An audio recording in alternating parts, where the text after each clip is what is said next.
Hello po guys! So ito na nga, nakapili na si Bunso.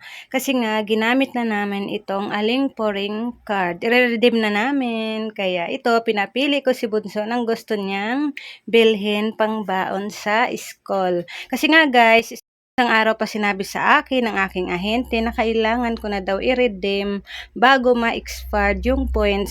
Sayang naman kung hindi kaagad natin puntahan. Kaya dito, pumunta kaagad kami dito sa Pure Gold upang sa gano'n na magamit na natin. Kasi nga guys, nasa 1,000 plus na rin ang points na naipon natin. Kaya ito i-redeem na natin. At pinamili ko nga ng pangbaon ng anak ko. Kasi nga kaka-deliver lang din ni Pure Gold. Kaya ito lang yung aming na grocery.